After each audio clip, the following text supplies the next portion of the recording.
Dear Muslims, Allah subhanahu wa ta'ala has legislated fasting for a higher purpose. The goal is not to abstain from food and drink. The goal is not to be hungry and tired. The goal is not to observe an outer ritual only. There is a higher goal that is explicitly mentioned in the Quran. يا أيها الذين آمنوا كتب عليكم الصيام كما كتب على الذين من قبلكم لعلكم تتقون. O you who believe, fasting has been ordained for you as it was ordained for many generations and many ummahs before you. You are not the first to fast. Fasting has been ordained for you so that you may achieve taqwa. So the fast of Ramadan is meant for the higher purpose of achieving taqwa. In today's very brief khutbah, I will go over some of the mechanisms of how and why fasting achieves taqwa. Because when we understand the ultimate goal, then the journey becomes easier. When we have the destination in mind, then the hurdles that we face getting there, we have more himmah and courage to overcome those hurdles. And in today's brief khutbah, I will list 3 specific aspects of the fast that actually taps into the higher goal of taqwa. 3 specific aspects of our ritual that is actually demonstrative. We're doing this ritual for a higher goal. The first of them, number 1, what the fast does that allows us to achieve God consciousness, taqwa, is to inculcate in our hearts a level of sincerity and a level of awareness that Allah is watching us. Sincerity, ikhlas.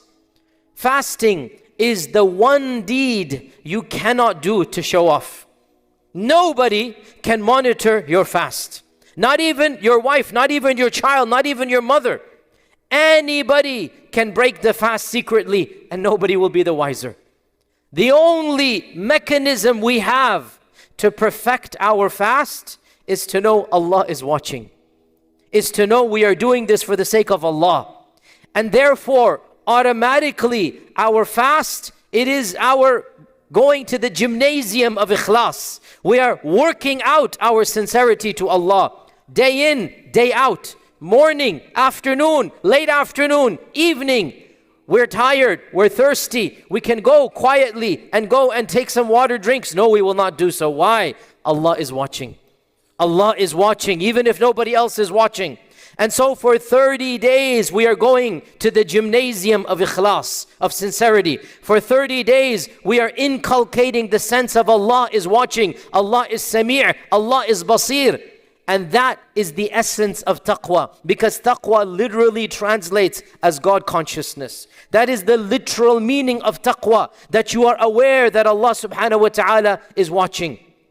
And sincerity is demonstrated primarily through the fast. No other good deed. The prayer we come, everybody can watch us. The sadaqah we give, everybody can see when we give the sadaqah. As for fasting, the only being that can monitor it is Allah. And therefore, of the strongest mechanisms of establishing taqwa is the fortification of sincerity. The awareness that Allah subhanahu wa ta'ala is watching. And that is my first point about how the fast helps us in the broader goal of taqwa.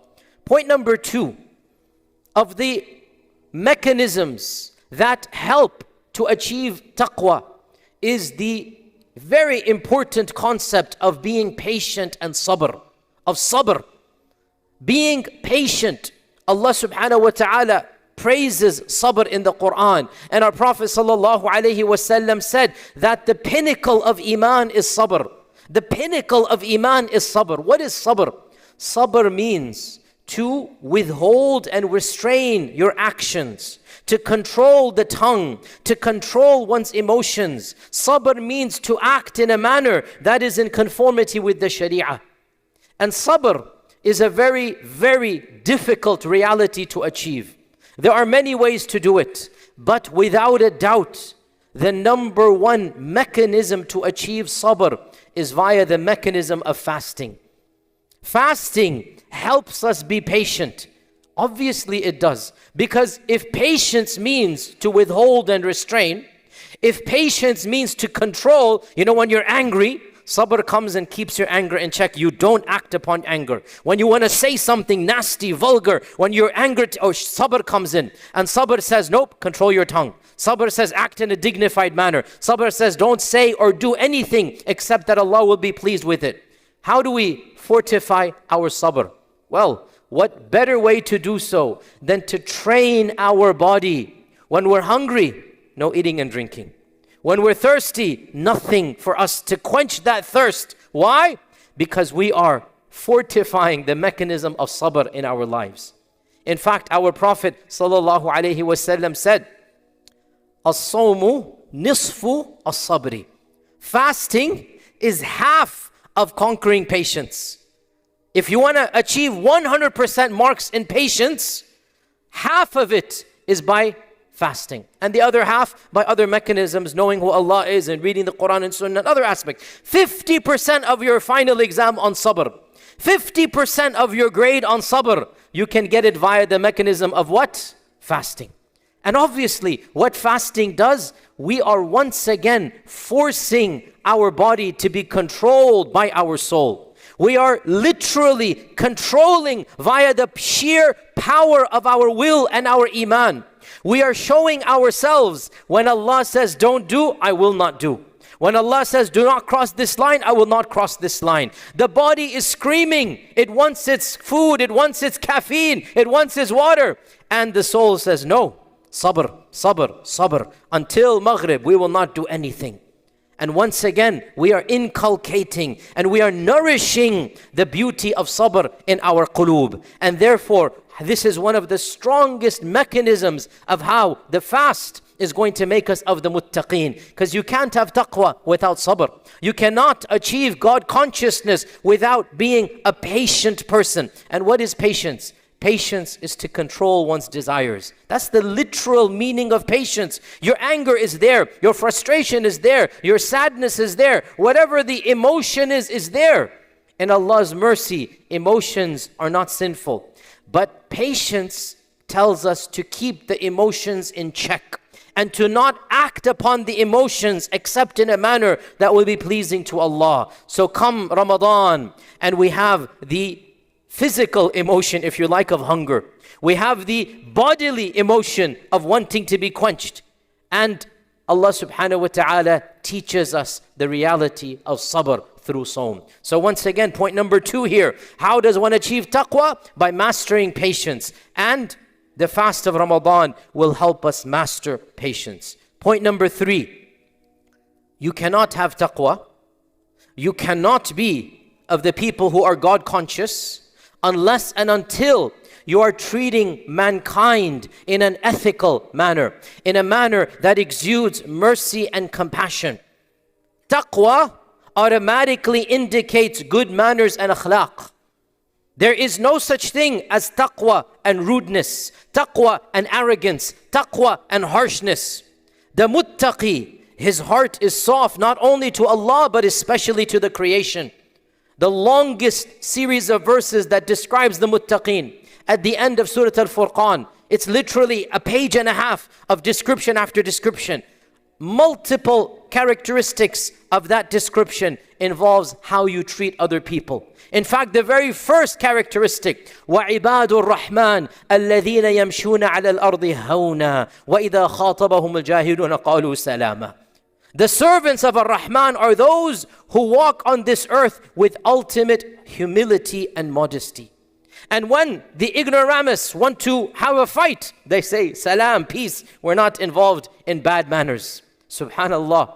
How does one master good akhlaq? How does one treat people the way they deserve to be treated? Once again, come the month of Ramadan and the Muslim ummah, wallahi, it is a miracle. No matter their level of iman outside the month, the ummah, wallahi, its iman is alive. And let nobody tell you contrary to this.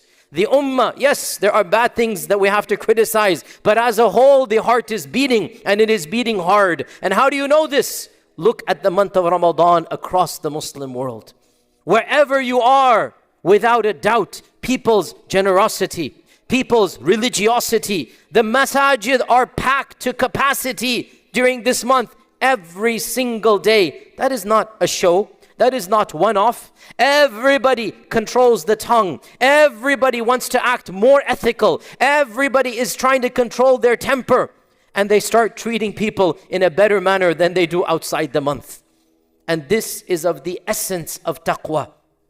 To control one's interactions with people and to treat people in the best of manners and to be as polite and kind and as merciful and as generous. This is of the essence of taqwa. Karam, generosity. And the month of Ramadan is the month of generosity. No poor person ever goes hungry in Ramadan. Every community opens its doors. Every masjid opens its doors for the people to come, for the people to be fed. And this is the essence of taqwa. You cannot have taqwa unless and until you are treating the people the way they deserve to be treated. And in this month of Ramadan, what did our Prophet ﷺ say? When one of you is fasting, then even if an ignorant person comes and curses you, even if a foolish person comes, tries to provoke you, you say, Allahumma inni sa'im. Oh Allah, I am fasting. You remind yourself, you can't go there. If somebody else does something, you cannot resort to that level. And so, one of the mechanisms of mastering taqwa via the fast of Ramadan is by conquering our bad manners and by treating people with the utmost compassion and kindness and good akhlaq. And there are many other things that can be said, but because of time, we will limit ourselves to these three. Number one, sincerity and the awareness Allah is watching us. Number two, the mastery of sabr and patience. And number three, the perfection of one's akhlaq. And inshallah, next week we will continue on the same vein. May Allah subhanahu wa ta'ala bless me and you with and through the Quran. And may He make us of those who its verses they understand and applies halal and haram throughout our lifespan. I ask Allah's forgiveness. You as well ask Him, for He is the Ghafoor and the Rahman.